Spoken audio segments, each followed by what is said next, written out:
जय हिंद दोस्तों, कैसे हैं आप सभी। स्वागत है आप सभी का मेरे YouTube channel shorty for success में।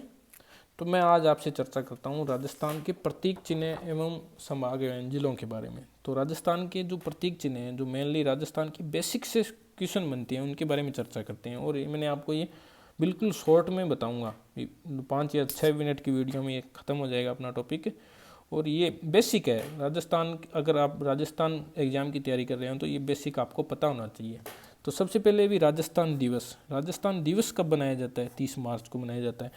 दो प्रकार की इसमें है, एक तो राजस्थान दिवस, एक राजस्थान स्थापना दिवस। ठीक है, ये बनाया जाता है 1 नवंबर को। राजस्थान दिवस तो जब 30 मार्च को बनाया जाता है, और राजस्थान स्थापना दिवस, इसको थोड़ा सा कन्फ्यूजन नहीं हो, याद करने के लिए आपको मैं थोड़ा सा शॉर्ट में बता देता हूँ कि ये दो ही है। राजस्थान सिर्फ दिवस 2 अंकों का है, तो ये पहले आ रहा है 30 मार्च, यानी कि मार्च पहले आता है।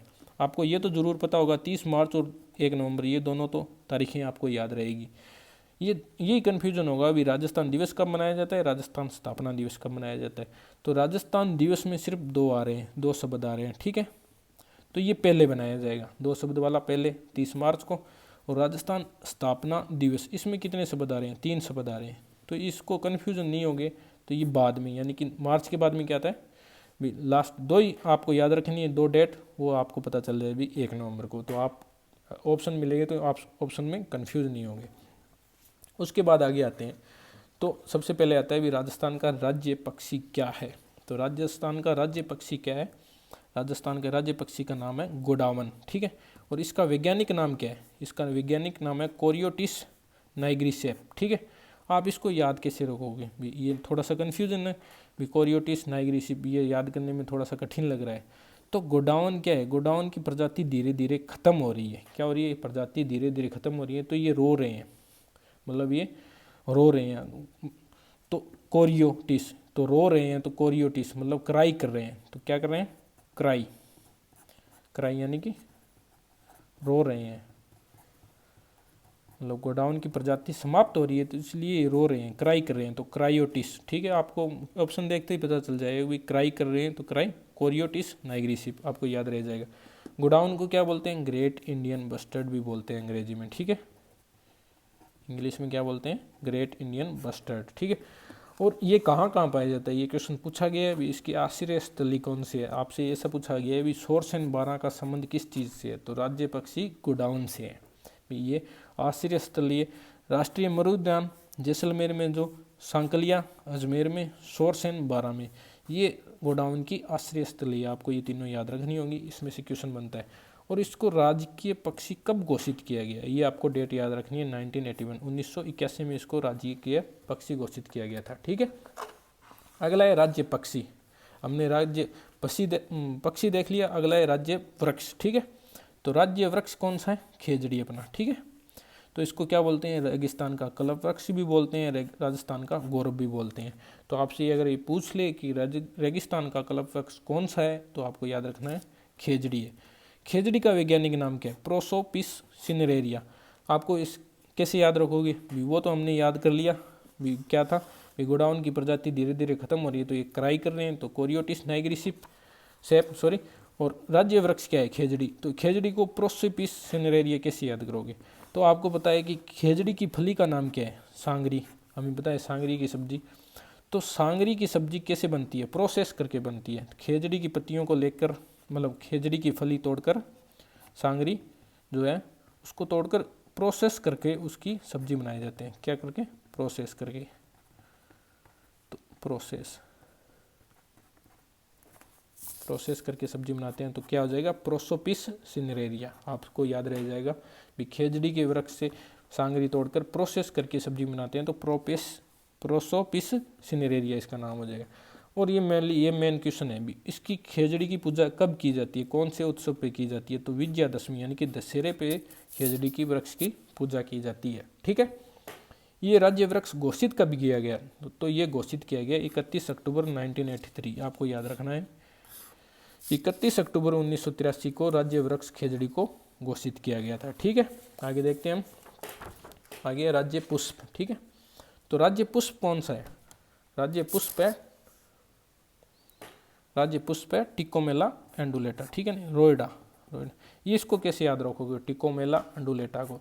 तो इसको याद रखने के लिए सिंपल वही ट्रिक बता रहा हूँ भी। रोइडे की जो रोइडा है उसकी लकड़ी क्या है, ये पुष्प है, सॉरी इसको हम मानना भी रोइडे की लकड़ी टिकाऊ है, तो आपको याद रह जाएगा टिकोमेला अंडुलेटा। आपको ऑप्शन से ही हिट करना है ज़्यादा, मतलब याद लिखना नहीं है। अगर लिखना होता तो आपको मतलब बहुत अच्छी प्रैक्टिस होगी याद करने की, तभी कर पाओगे। आपको सिर्फ ऑप्शन एलिमिनेट करने हैं। तो आपको ये तरीका याद रखना है भी राज्य पुष्प है जो रोइडा, उसकी लकड़ी टिकाऊ है, तो आप याद रख लेंगे भी टिकोमेला अंडुलेटा हो जाएगा इसका नाम भी, वैज्ञानिक नाम।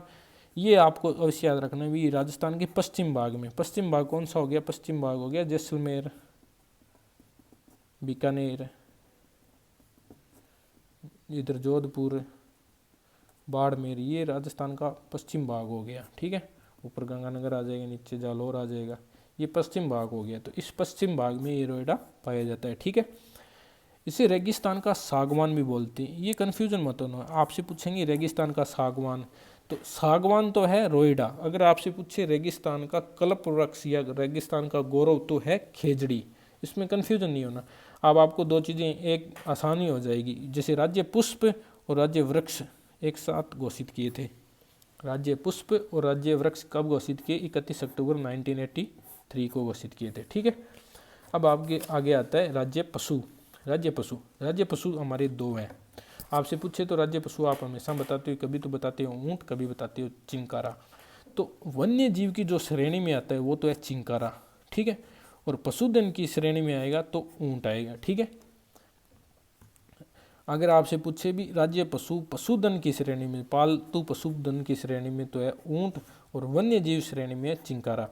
चिंकारा को क्या बोलते हैं वैज्ञानिक नाम, गजेला बेनेटी। गजेला चिंकारा तो आपने याद रखा हो, अभी गजेला याद है आपको, तो चिंकारा तो है गजेला बेनेटी। ठीक है, और इसको घोषित कब किया गया वन्य जीव श्रेणी का, तो सबसे पहले आपको याद है कि राज्य पक्षी और पशु, पक्षी व पशु एक साथ घोषित किए 1981 में, और पुष्प और वृक्ष एक साथ घोषित किए थे 1983 में।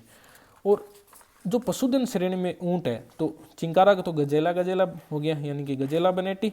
ऊँट का क्या है, ऊँट का आपने पता है कैमल, तो कैमेलस ड्रोमेडेरियस। ठीक है, ऊँट का तो ज़्यादा मतलब मुश्किल ही नहीं है वैज्ञानिक नाम, कैमेलस, यानी कि कैमल से ही है, तो कैमेलस ड्रोमेडेरियस। ठीक है, इसको रेगिस्तान तथा मरुस्थल का जहाज कहा जाता है। इसको घोषित कब किया गया, ये महत्वपूर्ण है। ये इसकी 19 सितंबर 2014 की अधिसूचना के आधार पर, ठीक है, अधिसूचना के आधार पर इसे घोषित किया गया। कब, पशुधन श्रेणी का 19 सितंबर 2014 को घोषित किया गया था, पशुधन श्रेणी का राज्य पशु। अब हमें याद रखना होगा भी ऊँट के देवता कौन है। ऊँट के देवता हमें पता है पाबूजी है। ऊँट पालक जाति कौन सी है, पाबूजी ने ऊँट कैसे सौंपे थे, रेवारी जाति को, जिसे रायका जाति भी बोलते हैं। ऊँट के बच्चे को हम टोरडी बोलते हैं। ठीक है, टोडिया या टोरडी। ठीक है, और अगला नेक्स्ट है राज्य खेल भी। राजस्थान राज्य का राज्य खेल कौन सा है, तो राजस्थान राज्य का राज्य खेल है बास्केटबॉल। ठीक है, ये कब घोषित किया गया था, 1948, 1948 में घोषित किया था बास्केटबॉल को राज्य खेल। और राज्य खेल में कौन सा भी, यानी कि महिला बास्केटबॉल अकादमी, जो राज्य खेल बास्केटबॉल है तो महिला बास्केटबॉल अकादमी कहाँ पे, जयपुर में, और बालक बास्केटबॉल अकादमी कहाँ है, जयपुर व जैसलमेर, दोनों जगह।